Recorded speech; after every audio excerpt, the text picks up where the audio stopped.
I can't let them take my soul. Nah, nah, nah, nah, no. Oh, I can't let them take my soul. Nah, nah, nah, nah, no. See, we was cool right before it hit the fence, but it hit the fan when I got him down and pinched. But I took a break, I had to leave and go get cleansed. God forgive me for all my sins. I can't say these hoes, cause my last name ain't Kent. Cooking on the stove, that's the way he paid the rent. Working on the pole, that's the way she pays tuition. Better watch your soul, cause you know they trying to get it. Yeah, yeah. I learned my right from wrong on a song. I let my heart bleed on my sleeve through microphones. I'm trying to right my wrongs by writing out my wrongs. Ran through a check, cause it's hard to live off bread alone. So if you see me slipping, yeah, yeah, let me know. Cause it ain't the end of times yet, I know, but it's getting close. Yeah, I need my space to breathe. Ladies and gentlemen, we are live. We are live and we are in color. My name is Keyshawn Housey and welcome to This Is What I Think. I'm your host for this week and well, this is what I think. Now, first things first, I got to give y'all a little bit of an introduction, right? My name is Keyshawn Housey, born and raised right here in Savannah, Georgia. I love this city. I love this city, and I believe in this city, and I believe that this city can go places. I believe that the people in this city, we have so much potential that is untapped at this time. And once we tap into that energy, Savannah, we can literally make magic happen. Now, we're going to go over a number of different topics today that I feel like are important on the local, state, and national level. But before I do that, I want to, number one, give y'all a little bit more information about myself, but we're going to invoke the ancestors. Because a mentor of mine once said that when an ancestor passes, a library burns. And, you know, we've had a lot of libraries burning over these past few days. I'm just going to go in the past few weeks alone. We've had the likes of James Earl Jones, Tina McElroy Anza, Rich Homie Quan, Frankie Beverly, Fat Man Scoop, Tito Jackson. They have all ascended to the land of the ancestors, and I honestly don't want to continue on until I speak on them for just a little bit. Now, before I get into that, I want to send a message to everybody, specifically to our Black media. Thank you for our Black media for even allowing myself and so many others the platform to speak our piece, to really commentate on the issues that are ongoing in this community and abroad. With that said, support your local media. You know, we've seen reports, especially in recent weeks, that, you know, local media ain't what it used to be. You know, we just had Connect Savannah essentially shut down, all but shut down. You know, the Savannah Morning News ain't what it is. You know, local news is becoming more and more passe. You have other organizations like The Current stepping in. You have organizations like the Savannah stepping in to provide that missing link, to provide the local media that we so desperately need, because the powers that be, or the powers that control journalism in the city, don't want certain things to come out. They don't want certain things to be discussed in the hopes that you will forget, in the hopes that you won't bring those matters up to the power brokers of the city. Support your local Black media. Support local media. Thank you, our Black media and all things relevant media, for this platform, the platform you've given so many others in this community at large. But I said we was going to talk about the ancestors. We're going to talk about the ancestors. Number one, Tito Jackson. He passed away, I believe, yesterday. I didn't realize that if it wasn't for Tito, It's funny because, I've seen The American Dream, the Jackson story. And I remember that scene of Tito breaking the string on his daddy's guitar. And, he suffered the consequences for it. Joe Jackson in the movie and in real life, he was a person that you didn't necessarily want to play with. However, if it was not for Tito breaking that string, and you've heard it all over the media, if it wasn't for Tito breaking that string, we wouldn't have the Jackson 5. If it wasn't for Tito breaking that string, we wouldn't have Michael Jackson. If it wasn't for Tito breaking that string, we wouldn't have Janet. And quite frankly, we wouldn't have the lineage of Black music and Black entertainment that we do today. All of the artists that we enjoy have taken some inspiration from the Jacksons and their work and their legacy and their talents. 70 years old, he passed. And the fact that it overshadowed one particular event, which we will get into later on in this broadcast, it is amazing how much, Black people, Black culture, were able to kind of compartmentalize things. But Tito Jackson is with the ancestors now. Frankie Beverly and Maze. There is not a single event you can go to within the Black community without hearing at least one of his songs. You want to talk about the cultural soundtrack. Mind you, Frankie Beverly and Maze, they were able to tour off the music and perform all over the world based on the music they created back in the 70s and 80s. Before I Let Go, Happy Feelings.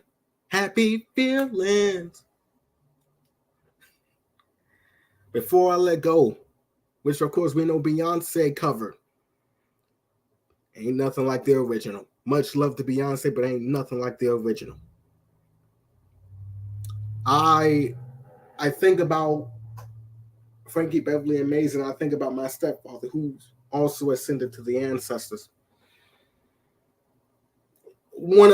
I believe this had to be one of his favorite songs, because this particular song is etched into my memory, because this would be the song I'd hear in his car riding to school every day whenever he would pull up to the house we had lived in together.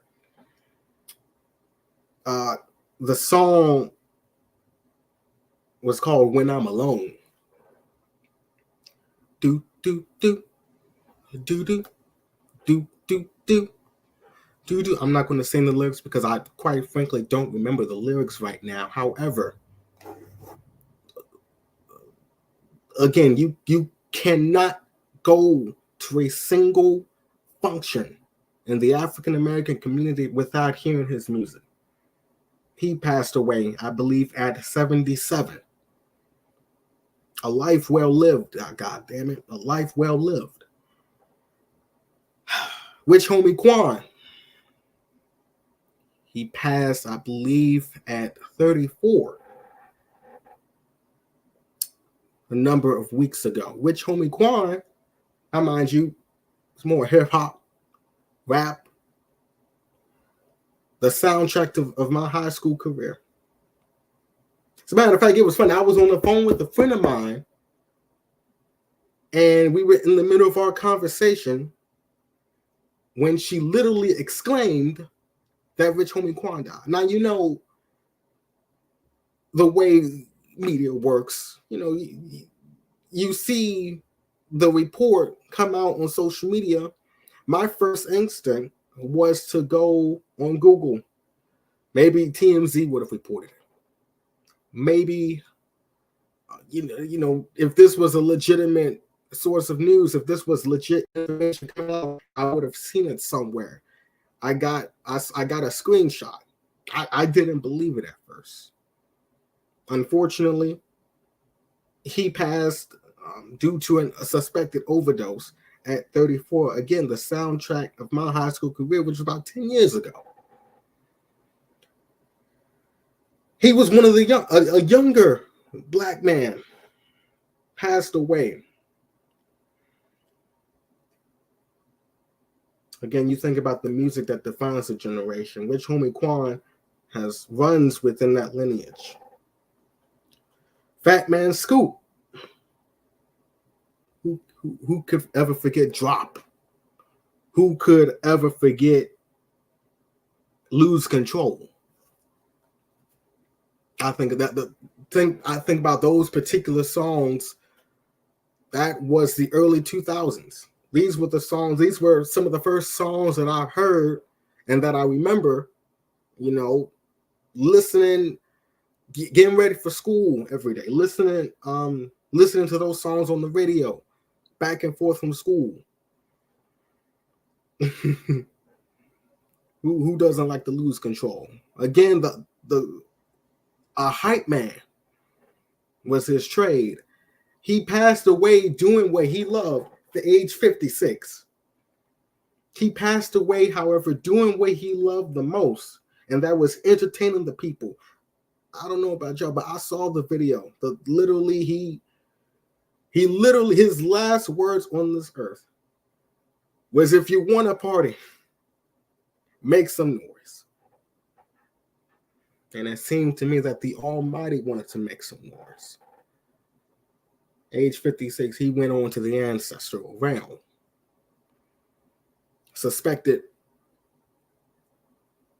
due to complications from COVID. We might get into a little bit of that later tonight. James Earl Jones. James Earl Jones, of course, he was Mufasa. He was able to make a bag two times over for his voice, the powerful, booming voice of James Earl Jones. A formidable actor both on screen and on the stage. Othello, Sandlot. Like I said, he was a part of the Lion King. He was the original voice for Darth Vader. These people at 94.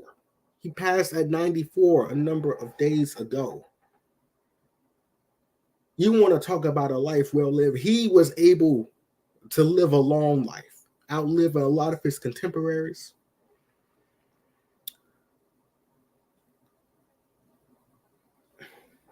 With James Earl Jones, there's one thing in particular I want to speak on. Now, of course, I just mentioned some of the more famous films he's been a part of.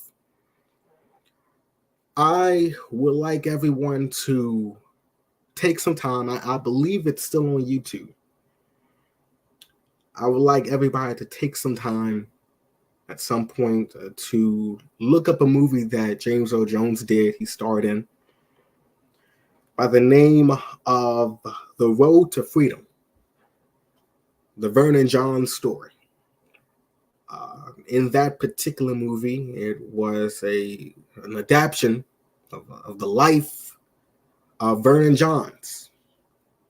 I remember when I attended Georgia Southern, specifically in the Africana Studies program, my professor at the time, Dr. Saba Jallo, one of the more memorable aspects of that class was us watching a movie based on the life of Vernon Johnson. Like I just said, it was portrayed by James Earl Jones. Vernon Johns was the immediate predecessor to Dr. Martin Luther King,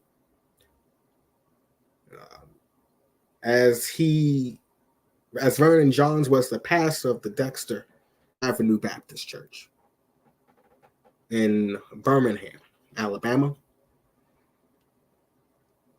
Vernon Johns was deemed too radical for the pulpit of Dexter Avenue. And he, in his time, as pastor, he really encouraged the community at large to really stand up for themselves against the racial discrimination and segregation that was Birmingham, Alabama at the time. Unfortunately, he had his dealings with the KKK, as well as his dealings with the church leadership at the time, to which, unfortunately, he was pushed out of that leadership position within the church. And like I mentioned, his immediate successor was Dr. Martin Luther King Jr. And well, do we not know what happened next in that particular story? If it wasn't for Vernon Johns, we may not have seen a Dr. Martin Luther King rise up. James Earl Jones took the time to bring his life story to the screens. And for that, I'm grateful.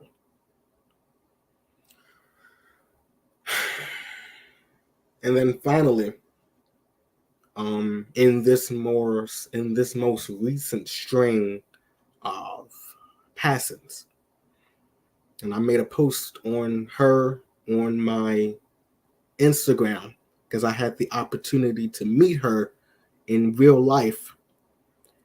And of course, I'm going to take some time now. I want to speak on the passing of Tina McElroy Anza.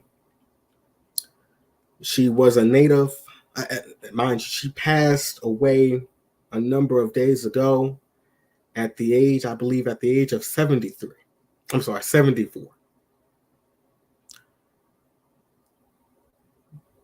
Tina McElroy Anza was a native of Macon, Georgia, and she spent the rest of her life residing here, the Sea Island, specifically St. Simon's Island. She was an author of African American literature, most famously known for her books of fiction, bringing forth the ancestors, bringing forth the spirits, incorporating magic into her stories, intersecting that with the struggles of not only African American life, but of African American womanhood. Her books, The Baby of the Family, The Hand I Wave With, The Hand I Fan With, my apologies, The Hand I Fan With. Specifically, The Baby of the Family. I remember coming across that book a number of years ago from my former African American literature professor. And I remember becoming a real big fan of that book. Again, you'll come to realize for me pretty quickly that I'm a big fan of magic. I'm a big fan of the unknown in that sense. And so her words really captivated me. And I had the opportunity to meet her last year. It was an event held at the Beach Institute. It was hosted by the Links, and the Links brought together authors from the community at large to come together and really showcase their work, showcase their literature, showcase their books. And I remember seeing that she was going to be a part of that event, and I just knew that I wanted to meet her. I wanted her to sign my books, and I got the opportunity. I got the opportunity to do just that. And I was able to talk with her for a little bit of time. Mind you, she was in the middle of signing books, and she was getting ready to talk about her latest book, an anthology. Not an anthology, a collection of short pieces by other African American women authors and writers. But I just remember talking with her, and I remember her asking me, did I write anything? And at the time, I wrote a little bit, but they were mainly poetry and spoken word. And I remember her being so excited about that prospect. And I remember her, telling me that we should connect, that she would like to have read my poetry, some of my writings, offer me some critique. And you know what? I even follow her on Twitter, now known as X. I even follow her on that platform.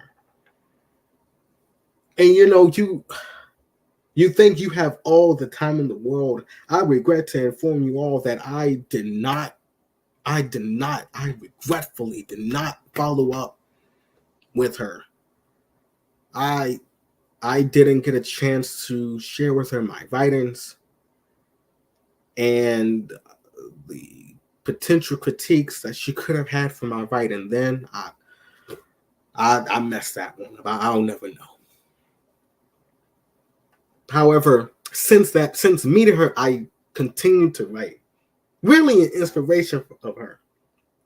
I continued to write and really hone in on my abilities and really just write more.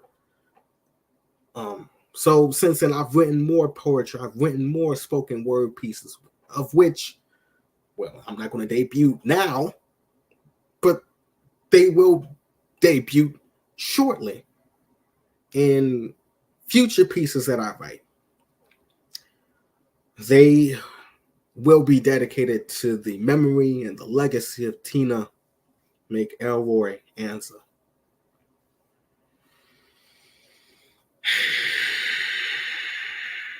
Like I said at the very top, whenever an ancestor dies, the library burns.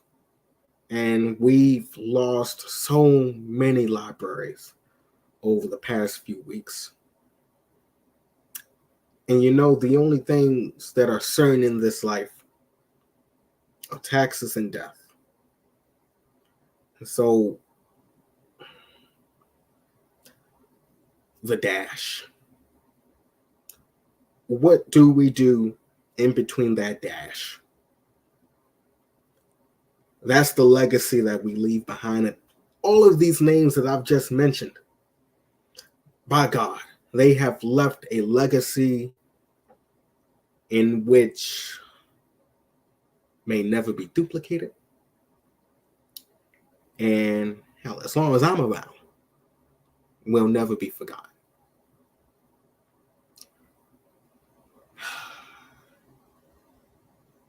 I don't have any plants nearby. Otherwise, I would do a libation right at this moment.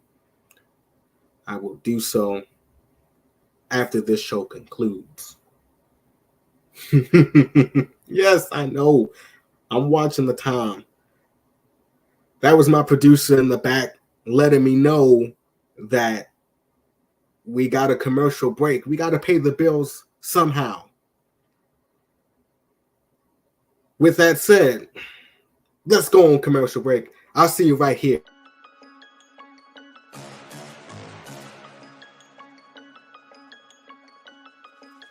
Hello, I'm Richard Coleman, and I'm running for the office of Sheriff of Chatham County. And when I'm elected, I promise to inspect what I expect. Chatham County, it's time for a change, and that change is me, Richard Coleman.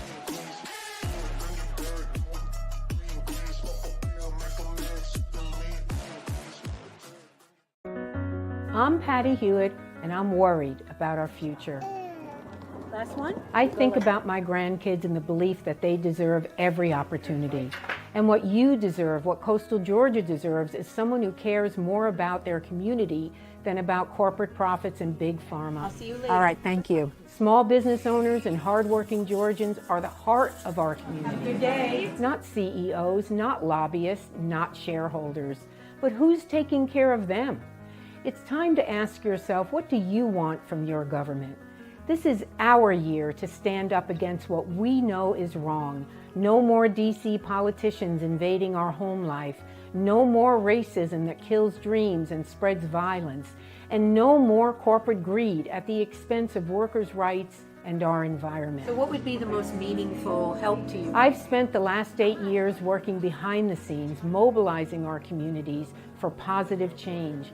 And while that is really important work, I can't stand by and allow the same tired politicians to run this country. the same ones who've neglected the real needs of Georgians. I'm ready to take our seat in Congress so I can fight for you and your families. I vote for you. Thank you, my darling. I love you. This isn't about party lines. This is about voting for a better future for more Georgians. Enough is enough.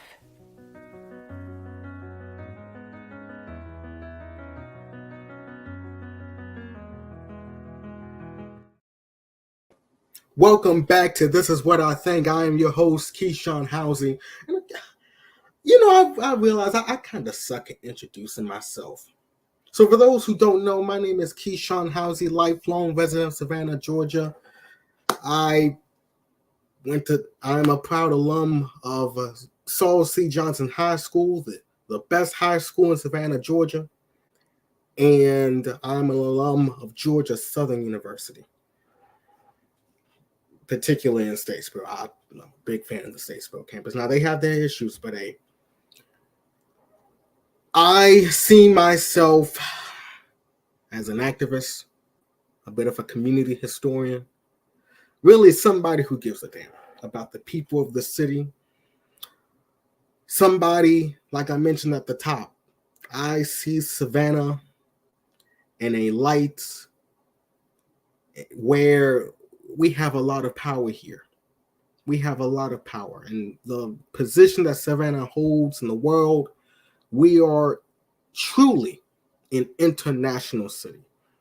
And I believe what makes Savannah Savannah is the people every day that get up and go to work, whether it be on the ports, whether it be in the movie industry, whether it be in the tourism industry.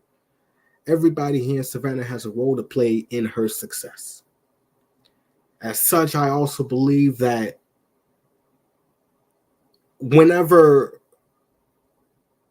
the opportunity arises for us to utilize our voice, we need to take advantage of that.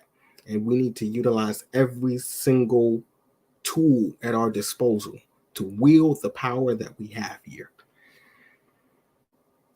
Like I mentioned at the top, I intend for this to be a space where I commentate on the issues that affect us on the national, state, and local level. As a matter of fact, a lot of y'all may see this later on as I'm speaking, maybe wrap it up now, but the debate for Chatham County DA, elections matter. Elections matter. It doesn't matter where it is. It could be as high up as the presidency, or it could be down here as it comes to our local district attorney race, it's our local sheriff's race. All of those elections matter because they affect us on the day-to-day. Now, I'm going to start here from the top. I have some things I want to talk about on the national level. I'm going to start from the bottom here. Javion McGee from Henderson, North Carolina.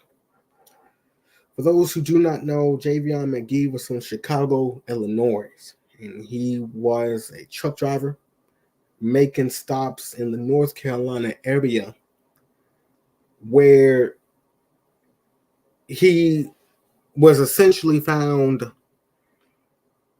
hanging from a tree.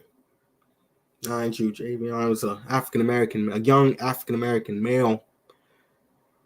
He was found hanging from a tree in Henderson, North Carolina, and the authorities in Henderson are currently stating that it was a suicide. You know, McGee, he found some rope and he hung himself. Now, the family don't believe it. I don't believe it. The family and other leaders are pushing for a real investigation of sorts. And it's moments like those where I have to think about it, and I have to wonder, how much progress have we really made over the last 100 plus years? I am reminded of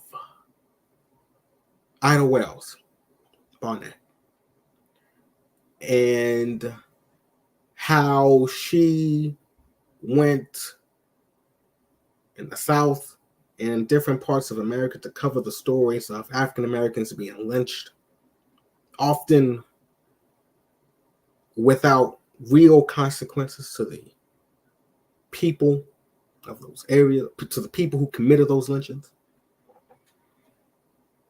And I think about the work they did to get us to this point now.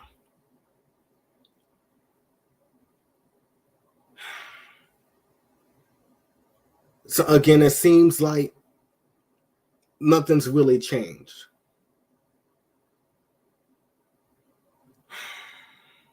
A man was lynched today.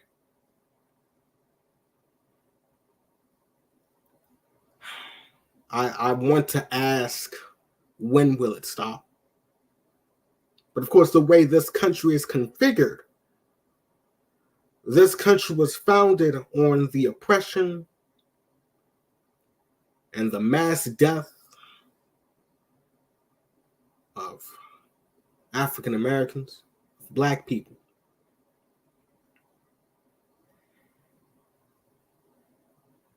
I expect for there to be an investigation. Will it yield the results that the people need? Will it yield the results that the family need? If history is to be of any indicator, it's not that likely. But I have to remain optimistic, because I would like to live in an America where this does not happen on a daily basis. I would like to live in an America where this doesn't happen at all. But for that to happen, this country will have to deal with her anti-Blackness. And ultimately, this country will need fundamental change. This country will need some fundamental change. And I have to believe that we will see that in our lifetime. I have to believe that I will see that in my lifetime. Whenever I have kids, I have to believe that they will see that in their lifetime. Now, I want to move a little bit from North Carolina. I want to talk about something that's been going on a little bit further up north in Ohio. Now,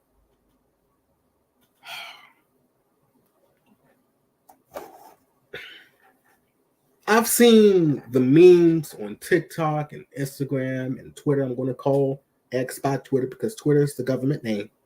I don't care what Elon Musk done did. Elon Musk, I don't want to waste too much energy on him. But I saw various videos from the debate of Trump talking about how people are eating cats and dogs. They're eating people are eating various wildlife up in the area, and they're attributing this to the Haitian people, Haitian refugees. Mind you, why do we even have refugees? Why do we have a mass immigrant problem in this country?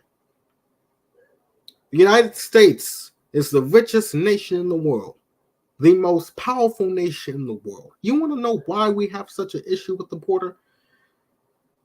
Because the things we do, the things this country do to maintain its status in the world is often done at the cost of so many, including the people of Palestine. We're repping Palestine here. including the people of Haiti.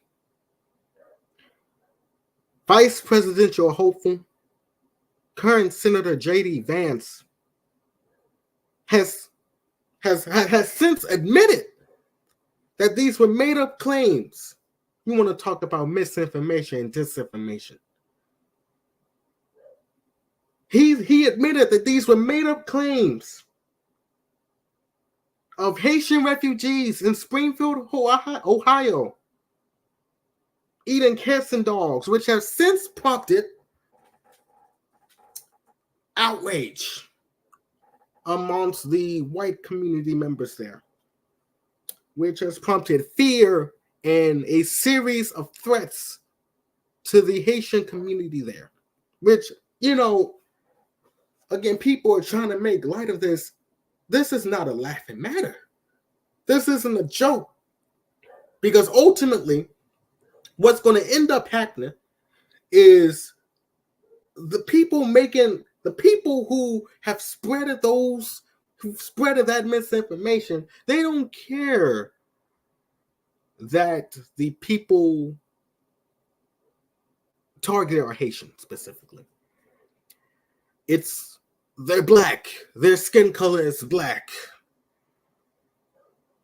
And as such, the violence that is currently being threatened upon to the Haitian people is violence that will ultimately come to the front doorsteps of Black Americans in that area. And has that ever really boded well from us? Has that ever really boded well for us?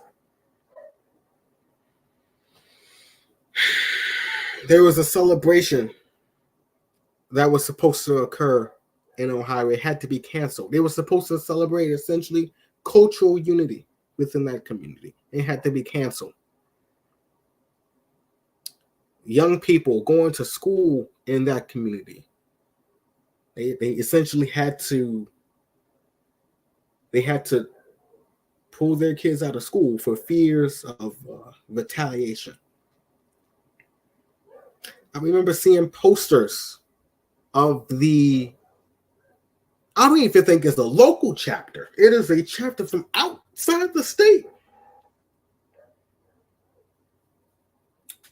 A chapter of the KKK, basically using that moment to stir up fears and to essentially recruit.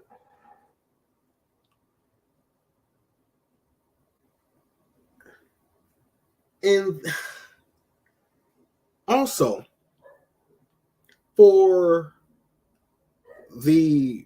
and this is specifically for Black people, for the Black people who are spreading these claims, spreading this misinformation, I have to look at you sideways because you lack knowledge of history. Mind you, if it wasn't for the people of Haiti, the United States as we know it would not exist. The people of Haiti beat the armies of Napoleon Bonaparte in the 1800s, and it essentially bankrupted France to the point where they had to sell off a good piece of territory here in what's now known as the United States. That piece of land came in the form of what we know today as the Louisiana Purchase. The Black people in America, as well as the world over, we have to thank Haiti for her sacrifices and their continued subjugation by various Western powers, including the United States. Because again, the United States does not become the superpower it is today without the exploitation of Haiti and so many other nations.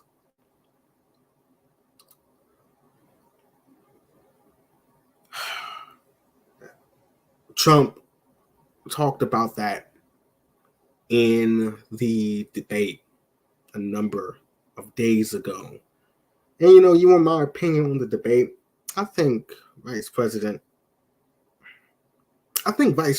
Harris, if there was a winner, right, I would say the VP won, right?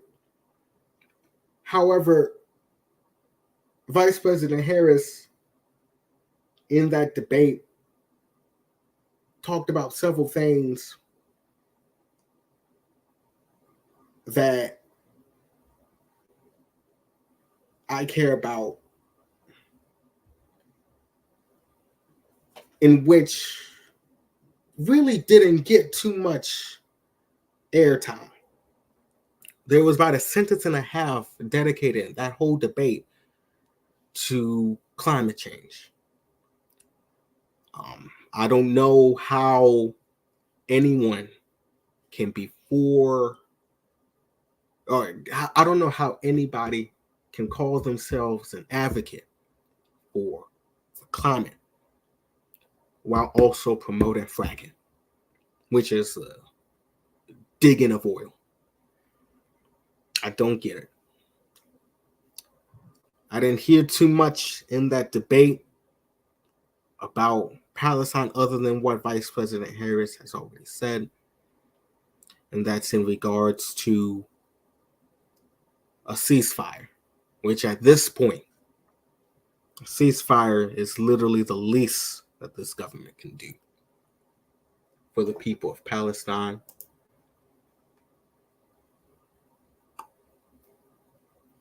I have a break coming up, and before I get to that break, I want to mention that at the very beginning of this year,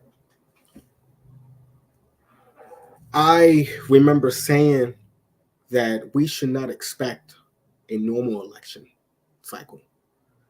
This is coming off the last election cycle in which the former president essentially incited an insurrection of sorts, in which we had what people have called the hillbilly horde invade the Capitol with the intention of taking out congressional members, senators, including the sitting vice president. Why did we think that this election cycle here in 2024 would be run of the mill? Why did we think that? This has been the wildest presidential election cycle that I've ever seen, that I've ever had the pleasure to participate in. Now, mind you, this is my third election cycle being able to vote in. I remember back in high school, my high school teacher once said that the best time then to invade this country would be during an election year because of all the chaos. And this election cycle has been chaotic. I'm so over this. I'm so ready for November to come. Y'all don't even know. Y'all don't even know. We're going to get right into the next break. Then we're going to finish up here. I'll see you soon. Need your garments cleaned with care and with a professional touch? Then bring them to One Price Cleaners in Garden City at the Old Farmers Market on Highway 80. Service you can count on.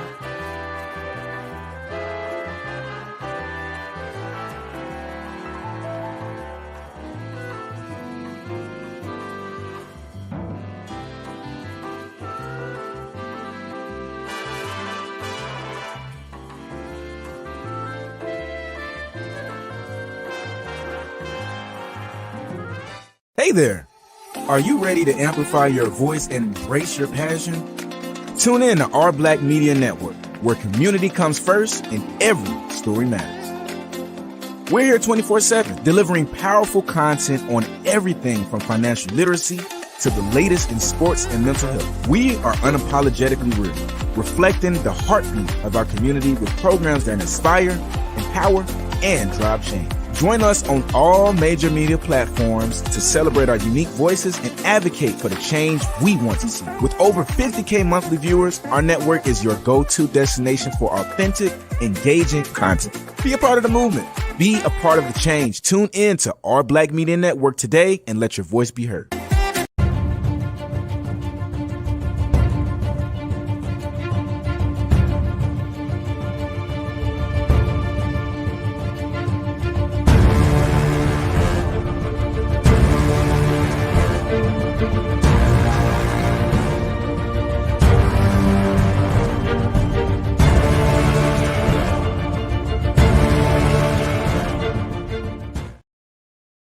Welcome back to This Is What I Think. We're going to move on from focusing on the national level, and we're going to get right into the state. Now, I'm very big on civic engagement. I would say I cut my teeth. I began my activism in Statesboro during their election cycle, in which they were able, the people of Statesboro, they were able to elect their first African-American mayor, in Jonathan McCollar. This was after that previous election cycle up there, where the now mayor dealt with voter suppression. As such, it really drives home the fact that it is very important that, like I said earlier, that we utilize every single tool that we have to exercise and wield power. And so, like I've mentioned, we have an election coming up. And there are some dates I want everybody to be aware of. Number one, if you are not currently residing here in the state of Georgia, if you are outside the state of Georgia but still registered to vote here in Georgia, absentee ballot applications are now open. They've been open since August 19th. Please do not forget to fill those out. On October 7th, and it will be next month, a few weeks from now, those absentee ballots, the mail-in process, that begins, as well as the voter registration deadline. The last day to register to vote here in the state of Georgia for the November 5th election will be October 7th. October 15th, early voting begins. You don't want to wait till election day. You want to get it out the way. Do it then. October 15th through November 1st. That's the early voting period this year. The absentee ballot application deadline will be October 25th this year. And again, the last day of early voting is November 1st, and then election day will be November 5th. Speaking of elections, you know, the Republican Party here in Georgia, they were shocked in 2020 when President Biden won the state of Georgia. So much so, of course, we know Trump went to the Secretary of State and essentially asked him to find the votes, literally conjure the votes up from thin air to certify his victory. Excuse me. Of course, we now know that didn't happen. And so there have been a series of maneuvers that have been ongoing by Georgia Republicans, including new rules being introduced And as far as I know, more rules are set to be introduced. But the ultimate goal, because you have to understand, the state election board, which is the body that are authoring these new rules, they don't necessarily certify the elections. They essentially give guidance to the local municipalities and county agencies. They give the guidance on how they need to certify their results. And so now you have both Democrats and Republicans suing, putting forth lawsuits to stop these changes from going into effect. Will they be successful? That's to be determined. Will they have any effect on this election? That is also to be determined. This is definitely something that we're going to have to wait and see. Like I mentioned, they've already introduced some measures. Now they are set to introduce more as the weeks come forth. I'll be keeping an eye on that. I encourage the people listening here to do the same. Mind you, that's just one area of influence we have: electoral politics, electoral organizing. So that's just one sphere of influence we have to really change what goes on here in our everyday lives. Another thing I want to talk about very quickly, of course, a few weeks ago, we had the latest mass school shooting, this time occurring here in Georgia, Winder, Georgia, Appalachia High School. Numerous people injured, of course, 4 people passed away.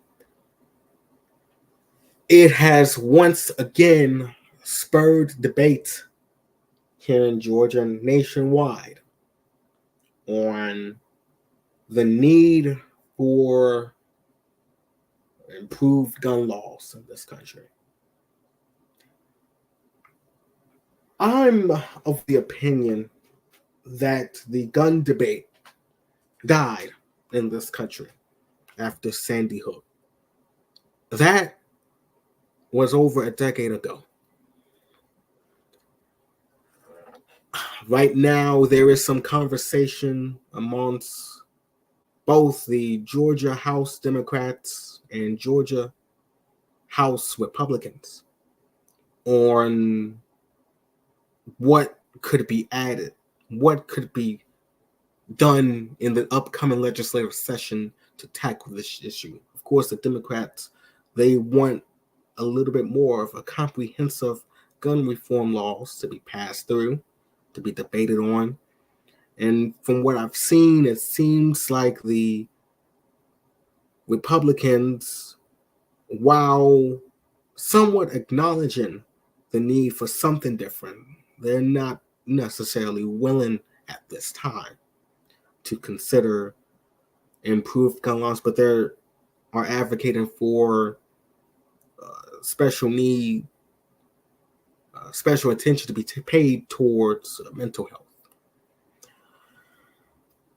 I will be looking forward to the upcoming legislative session for the state of Georgia. There are a number of different things that I'm interested to see the legislator act on.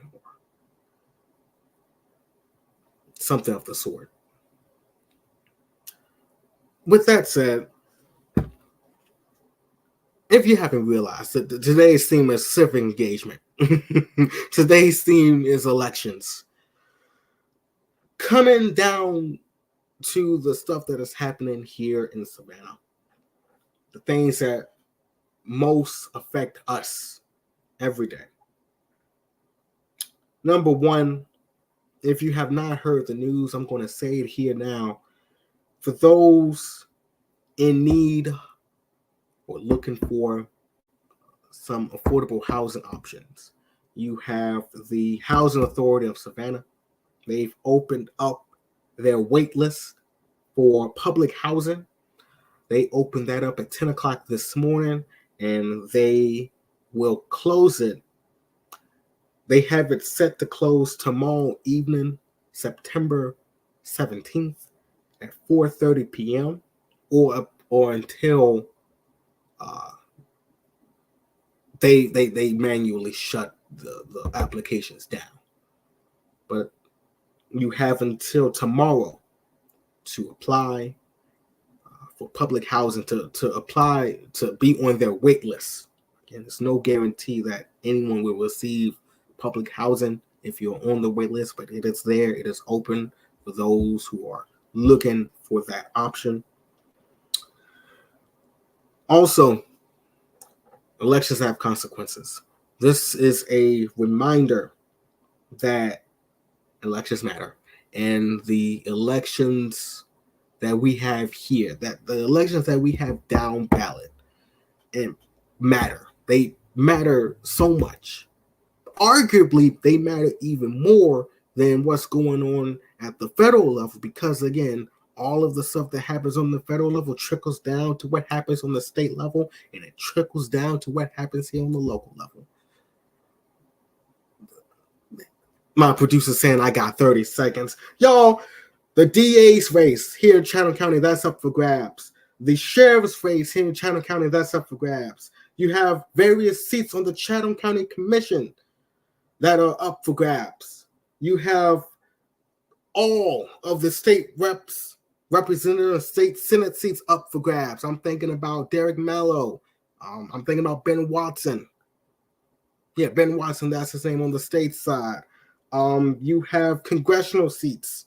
Don't forget what's going on. Hell, people want to elect Kamala Harris to the presidency. How is she going to get any of her policies in if she doesn't have a Congress in to back them up? If you are watching, Patty Hewitt, Congressional District 1, that's your person. And that's about the closest you'll see me get to an endorsement of basically anybody. Maybe until next time. I only got 30 seconds left, right? Those seats are up for grabs. Be mindful that the presidency, it may be the big ticket item, but that's not the only race that matters here. It's not the only race that matters here. And with that said, this is a call to action for anybody who's listening. This is a call to action for myself as well. We need to start shifting the focus of elections here. We talk about elections taking place every year. Every 2 years, every 4 years, we need to start talking about elections taking place every single year, because every single year that I've been able to vote, there's been something on the ballot that matters, that's been important to the people of the cities I've lived in. Every election matters every single year. That's all I got for this evening. Thank you all. I'll see you next time. And this is what I...